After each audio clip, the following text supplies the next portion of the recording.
선포해 주신 하나님의 말씀 빌립보서 3장 12절부터 16절까지의 말씀으로 우리 지난주와 동일한 설교의 제목인 최후 승리를 얻기까지 이 두 번째 말씀을 함께 나누도록 하겠습니다. 여러분, 차사순 할머니라고 혹시 들어보셨습니까? 차사순 할머니. 신랑 이름도 잘 깜빡깜빡하는데 내가 남의 이름을 기억해야 되는가 여러분 싶으시죠? 지금부터 딱 10년 전에 있었던 일들이고요. 그때 굉장히 세간의 화제가 된 인물이셨습니다. 어떤 분이냐면 당시 68세의 나이로 운전면허증을 따서 유명해지신 분입니다. 이게 무슨 운전면허가 대수라고 그게 유명한가 생각이 되겠지만 운전면허증 이야기라니까 좀 생각이 나시는 분이 계시죠? 그분이요, 이 운전면허증을 따려고 무려 5년 동안 950번 시험을 치루었습니다. 95번이 아니라 950번 운전면허 시험을 치렀어요. 그것도 필기 시험만 950번을 치러서 영광의 합격을 경험하게 됐습니다. 여러분, 운전 시험에 치는 돈만 해도 1,000만 원이 넘는데요. 정말 어처구니가 없다고 생각이 되어지죠. 아이고, 운전면허 그것도 1종도 아니고 2종, 그거 60점 못 넘어서 그런 어리석은 일을 펼쳤나? 그렇게 쉽게 치부할 수도 있겠습니다만 그분의 입장에서는요, 될 때까지 한 거잖아요. 얼마나 절박했으면, 얼마나 정말 그것을 가지고 싶었으면 그렇게 끝까지 도전을 했을까. 그래서 사람들이 감동을 받은 거예요. 처음에 대수롭지 않게 생각했다가 그 사실이 사람들에게 감동을 주고 와, 진짜 도전의 아이콘이라고 생각하고 많은 사람들 사이에 회자가 됐습니다. 그분이 면허증을 받는 그날 유명한 우리나라의 한 자동차 회사는 그분께 자동차를 선물로 줬습니다. 그러니까 남는 장사한 거예요. 도전에 대한 아름다운 보상을 경험한 게. 기사를 찾아보니까 딱 10년 전의 일들이더라고요. 여러분, 세상사도 그렇습니다. 세상사도 아무렇게 살아가는 사람, 평범하게 살아가는 사람, 아무 목적도 없이 살아가는 사람은 사람들에게 감동을 주지 못합니다. 이렇게 도전하고 꾸준함으로 최선을 다해 살아가는 사람, 그 사람은요, 스스로도 만족함을 누리고 다른 사람에게도 선한 영향력을 끼친 그런 일들이 되어진다는 겁니다. 세상사가 이렇다면 여러분, 신앙생활은 별개일까요? 신앙생활도 마찬가지입니다. 신앙의 여정은 더욱더 이것보다 훨씬 더 아름다운 열매를 맺을 수가 있겠죠. 지난주에 우리가 고린도전서 9장의 말씀을 통해서 신앙의 여정을 한 사람의 경기자에 비유해서 말씀을 나누었습니다. 바른 목적과 확실한 삶의 이유를 가지고 주어진 삶, 그 신앙의 삶을 최선을 다해 살아가고 스스로 절제할 거 절제하고 끊어버릴 거 끊어버리고 늘 강력한 훈련으로 살아가는 신앙의 모습이야말로 주님께서 기뻐하시고 우리가 걸어가야 될 바른 방향의 모습이라고 말씀을 드렸습니다. 오늘도 주신 이 빌립보서 3장의 말씀을 통해서 다시 한 번 더 최후 승리를 얻기까지 우리의 신앙이 어떠해야 할 것인가를 다시 한 번 더 말씀을 통해서 발견하고 우리를 돌아보는 시간이 되기를 바라요.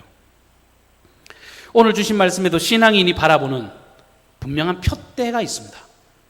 표대가 뭐예요? 목적이잖아요. 목표잖아요. 그 신앙인들이 바라보는 분명한 목표, 목적이 뭐냐? 오늘 주신 말씀에는요, 분명하게 말씀하세요.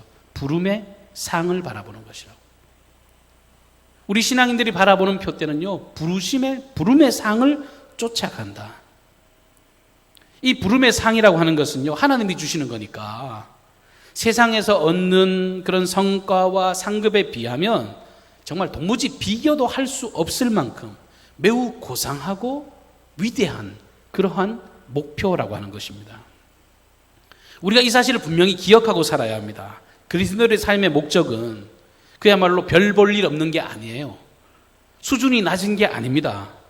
그야말로 질이 떨어지는 게 아니라 너무너무 고상한 하나님 아버지로부터 공급되어지는, 그 창조주로부터 공급되어지는 엄청나게 고귀한 거라는 겁니다. 그래서 사도 바울은 가질 것 가지고 누릴 것 누리고 배울 것 배웠던 사람임에도 불구하고 그가 고백하기를 위에서 부르신 부름의 상을 위하여 쫓아가노라 그럽니다. 엉뚱한 거 바라보지 않고 이제는 위에서 주시는 그 부름의 상을 위해서 내가 쫓아가겠다. 자기가 가졌던 모든 것을 배설물처럼 여기면서 그 고백을 하는 거예요. 골로새서 3장 1절 말씀에도 위의 것을 생각하고 땅의 것을 생각하지 말라고 권면할 정도로 위에 너무 좋은 거를 경험하고 나니까 이 땅에 게 시시해 보이는 겁니다. 그러니까 늘 생각을 하면서 살아가면서 위의 것만 생각하고 살라고 그렇게 모든 사람들에게 전하고 있는 것입니다. 이 바울의 고백만 봐도 여러분 가져보고 누려본 사람의 고백입니다. 당장 눈앞에 보이고 손에 잡히는 그런 세상의 영화는 조금만 시간이 지나면 다 물거품과 같이 사라질 것들이지만 진짜 영원한 가치, 진정한 행복을 만끽하기 위해서는 이 하늘의 것을 날마다 추구하며 살아야 된다라고 바울은 그것을 확신하고 있는 것입니다. 오늘도 이렇게 고귀한 이 하나님의 상급, 이 부름의 상, 이것을 위해서 우리가 해야 될 일이 무언가? 오늘은 두 가지만 말씀을 드리려고 합니다. 오늘 말씀에는요, 우리가 부름의 상을 위해서, 하나님의 영광을 누리기 위해서 그 첫 번째, 절대로 자만하거나 현실에 안주하지 말라고 우리에게 권면하고 계십니다. 자만하면 안 돼요. 그리고 현실에 안주하면 안 된다는 겁니다. 자기가 지금 어디까지 왔든지 그 현재 상태에 자만하거나 혹은 그것에 절망하고 쓰러져 있지 말라고 명령하십니다. 12절 말씀. 내가 이미 얻었다 함도 아니요 온전히 이루었다 함도 아니라 오직 내가 그리스도 예수께 잡힌 바 된 그것을 잡으려고 달려가노라. 이게 현재 진행형입니다. 나 지금 가졌으니까, 나 얻었으니까 이만하면 됐지, 그런 이야기를 하지 않는다는 거예요. 우리가 인생을 이야기하면서 많은 사람들이 지혜를 이야기합니다. 그런데 수없이 많은 사람들이 동일하게 지적하는 지혜의 말 중에 하나가 뭐냐 하면 초심을 잃지 말라라고 하는 이야기입니다. 저도 담임 목사 취임식 할 때 한 축사하시는 분이 이 말씀을 하셨던 것으로 기억합니다. 모든 영역이 다 마찬가지죠. 초심을 잃어버리면 끝장이에요. 그 마음을 상실해버리면 아름다운 열매를 맺지 못합니다. 어떤 분야든지 간에 처음 가졌던 그 순수한 마음이 퇴색이 되고 희석이 되어서는 정말 아름다운 열매를 맺기는커녕 정말 많은 사람의 인상을 찌푸르게 만드는, 눈살을 찌푸르게 만드는 그런 일로 전락해 버릴 수밖에 없다는 겁니다. 그런데 가만히 보면 처음부터 그렇게 살려고 작심하는 사람은 한 사람도 없습니다. 그 초심이라는 말이 왜 나옵니까? 모두 다 의욕이 넘치고 선한 방향에 목숨을 건다는 겁니다. 처음부터 타락하고 잘못된 방향으로 가는 이들은 없습니다. 그런데 시간의 지남에 따라 누리다가 보면 정말 자기들이 것들 어떤 가지다가 보면 그것들을 내려놓기가 힘이 드는 거예요. 그러면서 현실에 안주하고 타성에 젖는 경우가 가면 갈수록 더 심해지는 겁니다. 그런데 왜 그런가? 사람들이 왜 이렇게 마음이 변하는가? 왜 중간에 포기하는 건가? 이 면면을 가만히 살펴보면 그것이 다 욕심과 관계된 것을 우리는 볼 수가 있습니다. 우리 속담에 그러잖아요. 앉으면 서고 싶고, 서면 앉고 싶고, 앉으면 눕고 싶고, 누우면 자고 싶은 게 인간이에요. 여러분 여기에 대해서 여러분 장담하지 마세요. 이게 사람이 가진 한계입니다. 사람은 누구라도요 한계를 가지면 그 다음에 뭔가를 더 기대하는 심리가 사람들에게 있습니다. 실제로 이 매슬로우라고 하는 심리학자가 굉장히 미국에서 유명한 학자인데 그분이 이 사실에 대해서 그 학문적으로 정립을 해놨습니다.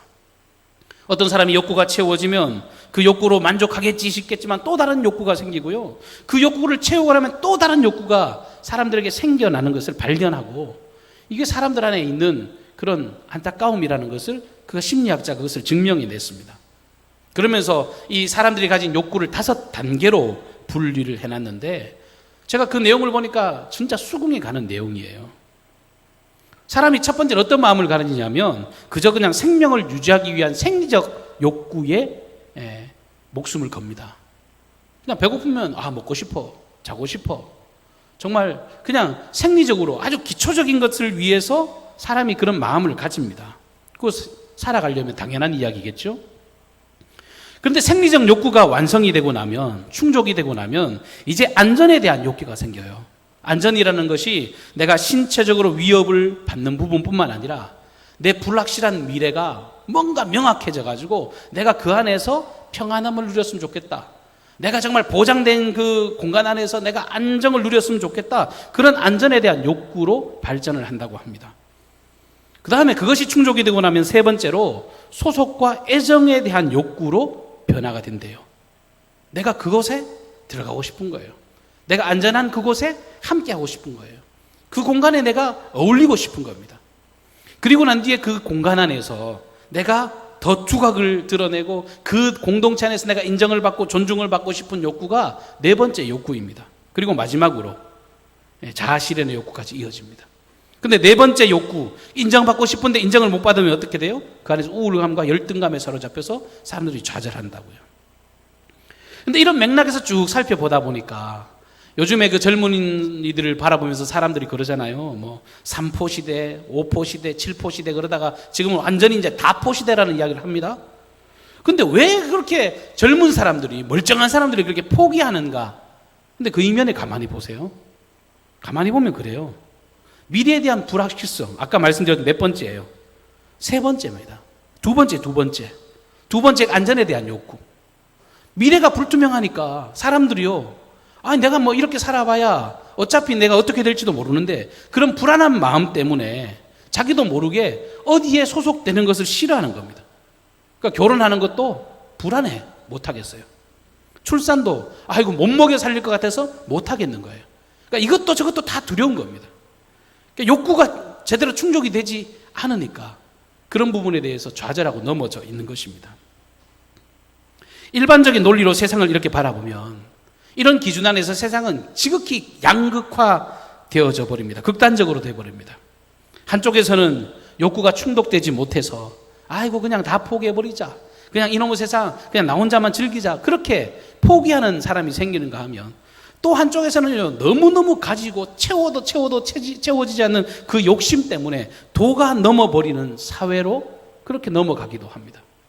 여러분, 두 가지 다 하나님 앞에서 봤을 때 너무 끔찍한 삶이고 너무 우둔하고 미련한 삶일 수밖에 없습니다. 그런데 사도 바울은 너희들이 현실의 삶이 되었든지 신앙의 걸음이 되었든지 하나님 안에서 살아가는 사람들은 절대로 자만하거나 현실에 안주하는 삶을 살아가지 말라고 그것을 강력하게 주의하고 권고하고 있는 것입니다. 여러분, 마라톤 경기하는 사람을 다시 한번 떠올려 보십시오. 마라톤 경기하는 사람이요, 42.19km 중에 한 20km 정도, 절반 정도 달려놓고, 와, 이동안 내가 지금 1등하고 있으니까 난 진짜 열심히 너무너무 잘한 것 같아. 난 정말 너무 멋진 것 같아. 나는 지금 이 페이스로 쭉 가면 나는 1등 하겠지. 그렇게 생각하는 사람은 미련한 사람입니다. 마라톤 코스 중에 절반 달리고 우승은 내 것이라고 말하는 그런 사람들 없습니다. 제대로 된 선수라면요, 그 중간에서 온갖 환상에 젖어가지고 거기에 만족하고 자기가 지금 달려온 환경에 대해서 감사하는 사람이 없어요. 진짜 제대로 된 선수는 끝까지 가야죠. 그 골인 지점까지 가고 승리의 월계관을 받아 쓰기 위해서 그 전까지는요, 절대 마음을 놓을 수가 없는 것입니다. 아니, 마음을 놓아서도 안 됩니다. 마음을 놓는 순간이 그 경기가 끝이 나는 순간이니까 그렇습니다. 여러분, 이걸 단순하게 우리의 신앙의 걸음에 한번 적용해 보십시오. 우리 신앙의 걸음에 단순하게 딱 적용해 보면 우리의 신앙의 여정이 어디까지입니까? 주님 앞에 가는 그날이에요. 주님을 뵐 그날, 우리가 장례식장에서 흔히 찬양하는 것처럼 요단강 건너가봐야 우리가 알게 되고 그때 끝난다는 것을 우리가 기억하고 살아야 됩니다. 거기 가기 전까지요, 스스로를 긍정적으로 바라보는 건 좋습니다만 여러분, 안일하게 생각하면서 나 정도면 괜찮지, 내가 이 정도 하면 됐지, 그리고 남과 비교해가면서 내가 누구보다는 내가 월등히 낫지, 그렇게 하고 있는 건요, 아까 마라톤 선수에게 비교한 것처럼 정말 부질없는 일이라는 거예요. 끝까지 신앙생활을 해봐야 되는 거예요. 신앙생활할 때 구원의 확신을 가지는 건 굉장히 기초적이고 가장 중요한 겁니다. 나는 예수의 피로 구원받았다, 나는 하나님의 존귀한 자녀가 됐다, 나는 어떤 환경이 와도 난 승리할 것이다, 이런 구원의 확신은 중요하지만 어떤 사람은요, 구원을 묻힌 보험회사에 보험 든 것처럼 생각하고 나는 교회 나가고 있으니까 구원받았으니까 그러면서 현실의 삶은 전혀 믿음의 삶과 무관하게 상관없이 그렇게 사는 사람들도 있다는 겁니다. 근데 사도 바울이 뭐라고 고백합니까? 내가 이미 얻었다 함도 아니요 온전히 이루었다 함도 아니다. 아직 덜 됐다는 거예요. 아직 도착하지 않았다는 거예요. 내가 얻은 것도 내가 잡은 것도 내가 이룬 것도 아니에요. 끝까지 신앙의 경주를 위해서 내가 달려가는 것. 이것이 신앙인들이 가져야 할 자세입니다. 우스갯소리로 천국 가면은 깜짝 놀라는 게 두 가지 있다 그러죠. 첫 번째 사실은 와 어떻게 나 같은 이 죄인이 이렇게 천국에 왔을까? 도대체 이렇게 허물 많고 죄 많은 인생이 예수 그리스도의 보배로운 공로로 말미암아 이렇게 내가 하나님의 사랑으로 이렇게 천국에 왔을까? 이것 때문에 깜짝 놀라게 된다 그러고요. 또 한 가지는 그렇게 열심히 하던 아무개가 천국에서 보이지 않아서 깜짝 놀란다고 그러잖아요. 틀림없이 그분은 천국에 와 있어야 되는데 아무리 찾아도 그분이 안 보여서 깜짝 놀란대요. 여러분 이게 풍자하는 이야기입니다만 여러분 그 말이 뭡니까? 교회 안에서의 삶과 그야말로 세상의 삶이 천국에 합당한 삶이 아니었다는 것을 그렇게 풍자하는 이야기 아니겠습니까? 진짜 바른 신앙, 정말 바람직한 신앙은 어떠한 경우에도 교만할 것이 아니라 늘 은혜의식으로 날 위해 몸버려 죽으시고 피 흘리신 그 십자가의 사랑을 의지하고 그 사랑에 감사하는 마음을 담아서 오늘 내게 주어진 그 삶에 최선을 다하고 늘 감사와 기쁨과 찬송이 넘치는 그 신앙의 걸음을 여전히 걸어가는, 흔들림 없이 걸어가는 그 신앙의 모습을 주님이 우리에게 기대하시는 줄로 믿습니다. 이 걸음을 우리가 걸어야 합니다. 다 되지 않았습니다. 이은무 목사 목회가 야, 너 담임으로 이제 청빙됐으니 너 이제 끝났다. 그게 아니라고요. 하루하루가 우리에게 주어진 삶이고 하루하루가 새로운 날이고 주님이 허락하신 여러 가지의 어떤 그야말로 수행해야 될 일들이 존재하는 그러한 날들입니다. 사도 바울이 얼마나 많이 신앙생활을 열심히 했던 사람입니까? 많은 열매를 맺었습니까? 전도했습니까? 그럼에도 불구하고 그는 현실에 안주하지 않습니다. 나는 아직 잡지 못했다고. 나는 아직 얻은 것이 아니라고. 나는 부름의 상 그것을 위해서 나는 끝까지 달려가겠다고 고백하는 그런 신앙의 고백이 저와 여러분 가운데 있기를 축복합니다. 두 번째 우리가 부르심의 상을 받기 위해서 반드시 기억해야 될 것이 뭐냐 하면 굉장히 중요한 영역입니다. 뒤에 있는 것을 잊어버려야 한다는 거예요. 뒤에서 있었던 모든 일들을 잊어버려야 우리가 신앙의 아름다운 경주를 다 할 수 있다라고 말씀하고 있습니다. 과거를 청산하라고 하는 하나님의 말씀입니다. 여기 사도 바울이 이야기하고 있는 이 과거라고 하는 것은 사실 구원받기 이전에 이 죄된 삶에 대한 것을 가리키죠. 죄에 매여서 살았던 옛날의 구습들, 죄가 조정하는 대로, 죄가 통치하는 대로 여기저기 휘둘리는 그런 삶을 살아가지 말라라고 하는 겁니다. 옛날에 함몰돼서 살지 말라는 거예요. 목회 현장에서 있다가 보면 제가 뭐 부교육자 생활을 하든 여러분 수없이 많은 그 사역들을 감당하면서 사람들을 많이 만나잖아요. 목회자의 특징이 뭐 사람들을 대하는 겁니다. 근데 많은 분들 중에 틀림없이 이런 앞서 말씀드린 것처럼 사도 바울과 같이 감사와 기쁨과 은혜를 고백하며 살아가는 분이 있는가 하면 또 한 분은요, 옛날이라고 하는 그 단어를 입에 달고 사는 분들이 굉장히 많이 있습니다.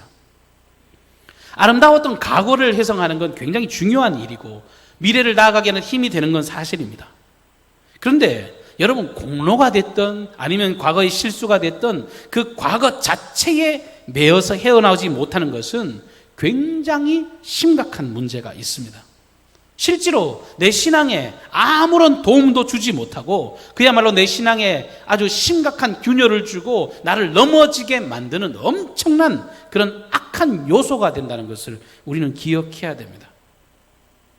한때 엄청난 사역의 현장에서 최선을 다했던 그 삶, 그 과거의 삶이 있다면, 그 과거의 놀라운 부흥과 희열과 감격을 경험했다면 그 영광이 오늘의 내 삶에 이어져 가야 합니다. 만약에 그렇지 못하다면 아무런 이야기를 해도 그 과거의 영화는 영화일 수가 없습니다. 그저 과거의 어리석은 자랑, 넋두리에 불과한 것입니다.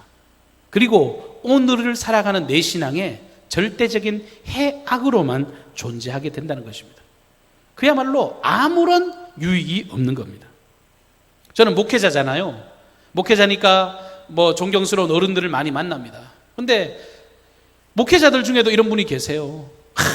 내가 옛날에 진짜 화려했던 시절, 내가 부흥회를 다니면 사람들이 만나서 막 오만 은혜를 받았고, 내가 40일 금식 기도를 몇 번을 했는지 모르고, 그때 막 손에 줄을 묶어가면서, 이거 제가 들었던 이야기니까 생생하게 말씀드리는 거예요.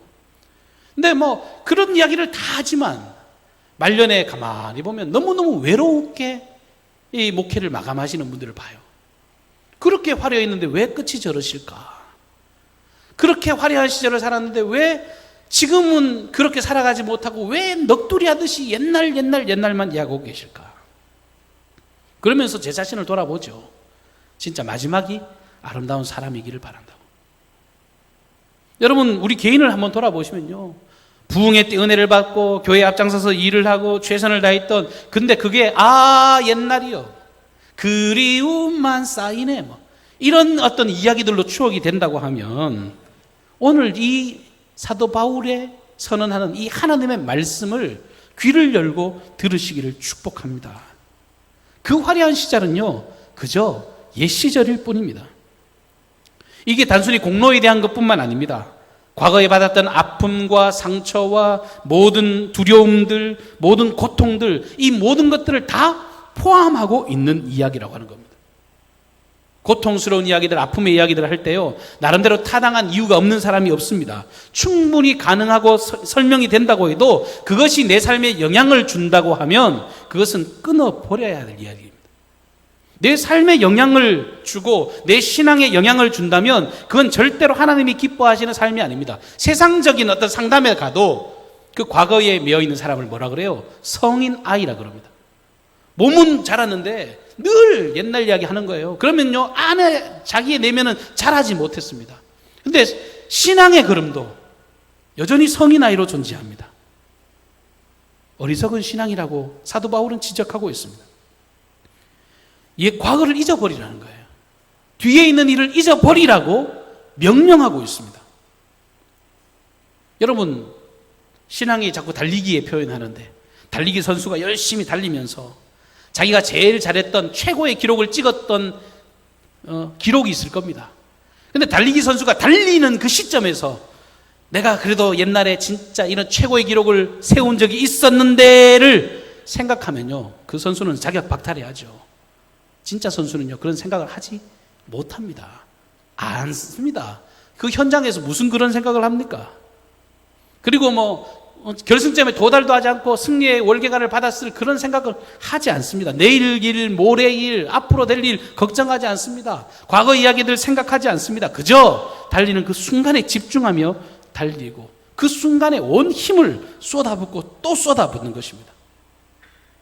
집중하는 거예요. 최선을 다해서 주어진 삶을 살아가는 것입니다. 딱 한 가지만 생각해요. 위에서 부르신 부름의 상. 너무 고결하고 가치 있는 그 상을 바라보며 달려가는 것입니다. 제가 어저께 좋아하는 음악 프로그램을 시청을 하다가 출연자들이 다 어떤 마지막 이제 피날레를 장식하는 노래를 부르는데, 한 친구가 그 노래를 원래 같이 부르게 되어 있습니다. 출연자 전체가 부르게 되어 있는데 노래를 안 하고 그야말로 멍 때린다 그러잖아요. 생각이 없이 이렇게 멍하니 있더라고요. 언제 노래를 하려는가 지켜보는데 끝까지 그러게 있더라고요. 그리고 노래가 끝나고 난 뒤에 눈물이 터졌는데요, 주체할 수 없을 정도로 눈물을 흘리는 거예요. 프로그램이 진짜 진행이 안 될 정도로 막 오열을 하더라고요. 근데 그를 울린 노래가 뭐냐 하면 이 G.O.D라고 하는 가수가 부른 길이라고 하는 그런 노래입니다. 노래가 잘 만든 노래고요, 많은 사람들이 좋아하는 노래입니다. 근데 유독 그날 저도 그 가사에 더 집중하게 되고, 도대체 저 친구를 울게 한 시점이 포인트가 뭔가 그렇게 생각하고 가사를 찾아봤습니다. 가사가 이렇습니다. 내가 가는 이 길이 어디로 가는지, 어디로 날 데려가는지, 그곳은 어딘지 알 수 없지만 오늘도 난 걸어가고 있네. 사람들은 길이 다 정해져 있는지 아니면 자기가 자신의 길을 만들어 가는지 알 수 없지만 또 이렇게 걸어가고 있네. 나는 왜 이 길에 서 있나? 이게 정말 나의 길인가? 이 길의 끝에서 내 꿈은 이루어질까? 무엇이 내게 정말 기쁨을 주는지, 돈인지, 명예인지, 아니면 내가 사랑하는 사람들인지 알고 싶지만 아직도 답을 내릴 수 없네. 자신에게 나의 길이라고 말하고 싶고 그렇게 믿고 돌아보지 않고 후회도 하지 않고 걷고 싶지만 아직도 나는 자신이 없네. 나는 왜 이 길에 서 있나? 이게 정말 나의 길인가? 이 길의 끝에서 내 꿈은 이루어질까? 처음부터 끝까지 질문입니다. 내가 잘 살아가고 있는지, 내가 바른 길을 걸어가고 있는지, 내가 지금 하고 있는 게 맞는지, 내가 이룬 건 정말 바람직한 일인지, 모두가 인정하고 축복하는 일인지, 그게 대한 질문투성이었어요. 근데 그 친구가 이제 8년 동안 가수하면서 앞만 보고 달려왔는데 인생의 허무함 같은 걸 느꼈던 모양이에요. 그 질문 앞에 답을 못 내리니까 꺼이꺼이 우는 거예요. 그러면서 자기는 더 열심히 살겠다고 하지만 여러분, 답도 없는 인생을 그렇게 열심히 살아갈 수 있을까요? 근데 더 놀라운 건요, 제가 이걸 검색하다가 진짜 우연하게 알게 된 사실인데, 이 노래의 인생의 질문에 대한 답을 주기 위해서 쓰여진 곡이 있더라고요. 그것도 우리가 너무 잘 아는 곡입니다. G.O.D라는 가수가 인기를 끌고 이 노래가 히트를 칠 때 한 분 그리스도인이 이 노래를 들으면서 왜 사람들이 저렇게 살아갈까 고민하면서 그들에게 답을 주고 싶어서 쓴 곡이, 여러분, 부흥이라는 곡, 여러분 쓴 고형원 전도사님, 이 땅의 황무함을 보소서, 그 쓰신 고형원 전도사님이 쓰신 더 유명한 주님 다시 오실 때까지라는 곡입니다. 주님 다시 오실 때까지 나는 이 길을 가리라. 좁은 문 좁은 길을 나의 십자가를 지고 나의 가는 이 길 끝에서 나는 주님을 보리라. 영광의 내 주님 나를 맞아주시리. 주님 다시 오실 때까지 나는 일어나 달려가리라. 주의 영광 온 땅 덮을 때 나는 일어나 노래하리라. 내 사모하는 주님, 온 세상 구주십니다. 내 사랑하는 주님, 영광의 왕이십니다. 저도 이 찬양 너무 좋아하는데 눈물을 흘리면서 그 주님을 바라볼 그 나를 희열로 생각하면서 감격스럽게 찬양하는데, 여러분, 이게 세상 사람들의 답 없는 인생의 걸음과 답을 가진 저와 여러분의 고백이 이렇게 확연히 다른 겁니다. 신앙인들의 열매, 신앙인들의 삶은요, 하루를 대충 살지 않습니다. 내게 주어진 삶, 주님이 허락하신 삶입니다. 여러분, 여기 예배당에 나와 계시지만요, 여러분이 아침에 막 곱게 단장하고 꾸미고 이렇게 열심히 달려 나오셨지만요, 결국은요, 하나님이 허락하지 않으셨으면 여기에 나와 계실 분 한 분도 안 계세요. 저도 마찬가지고요. 주님이 우리에게 주신 삶입니다. 허락하신 삶입니다. 그리고 우리에게 많은 기회를 허락해 주신 삶이라고요.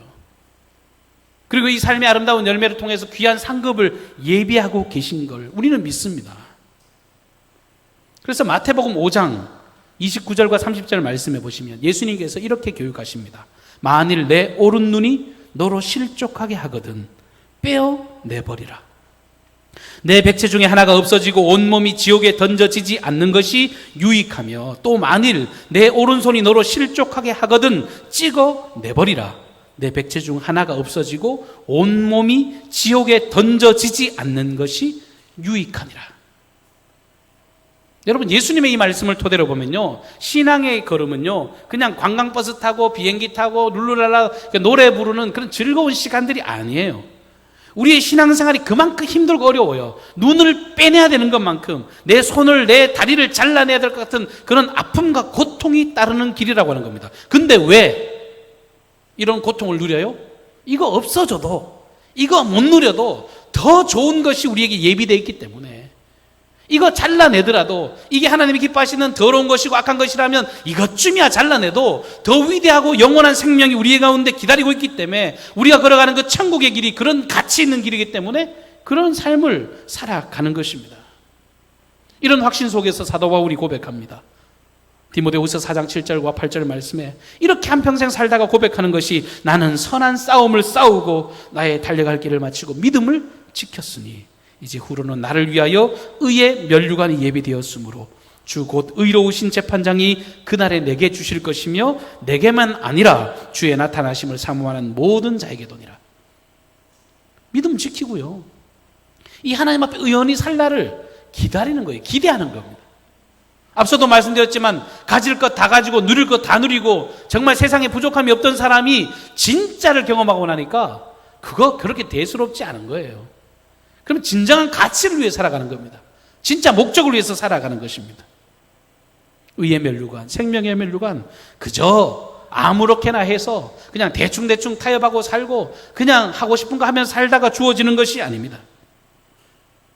히브리서 12장 1절 말씀에 보면 이 믿음에 관한 이야기를 하시면서요, 모든 무거운 것과 얽매이기 쉬운 죄를 벗어버리고 라고 권면하고 있습니다. 신앙의 걸음을 걸어가는데요, 얽매이는 모든 것들, 정말 거추장스러운 모든 것들을 벗어버리래요.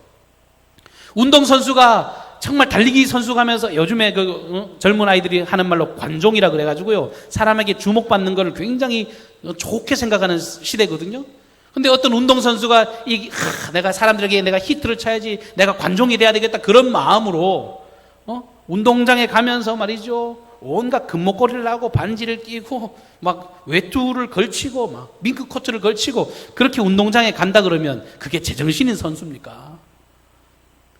여러분, 우리가 신앙의 걸음을요, 신앙의 경주를 한다고 하면서 여전히 벗어버리고 잘라버리고 정말 주님이 주신 가벼움으로 운동장에 들어서야 되는데, 세상 명예와 권세와 욕심과 죄악된 것들, 우리의 과거의 그 구습들, 어리석은 그런 것들을 치렁치렁 걸치고 신앙생활하니 어떻게 우리의 신앙을 힘차게 내드릴 수 있겠냐 말입니다. 우리의 신앙이 왜 이렇게 갈짓자로 이렇게 갈팡질팡하느냐, 맥이 빠져 있느냐, 그건 목표가 없어서 그래요. 그리고 뒤에 있는 것에 발목이 잡히기 때문에 그렇습니다. 과거의 허물과 죄, 수치, 고통스러웠던 그 모든 것들이 우리의 발목을 잡으면요, 단 한 걸음도 우리는 전진할 수가 없습니다. 이 말씀을 권면하고 있는 사도 바울의 입장에서도 한번 상상을 한번 해보십시오. 바울이 우리보다 훨씬 더 열심히 살았고요, 이야기거리가 많이 있습니다. 근데 맨날 사람들한테 전도하러 가가지고 복음을 전하지 않고, 예수의 생명을 전하지 않고, 믿음의 삶을 전하지 않고, 맨날 사람들 붙잡고 다메섹에서 있었던 일들, 실수했던 일들, 교회 전도하면서 일어났던 일들, 돌 맞았던 일들, 이런 캐묵은 이야기들, 자기 고통스러운 한풀이 신세한탄하고 그런 식으로 했다면 하나님의 복음이 여기까지 전해졌을 리가 없습니다.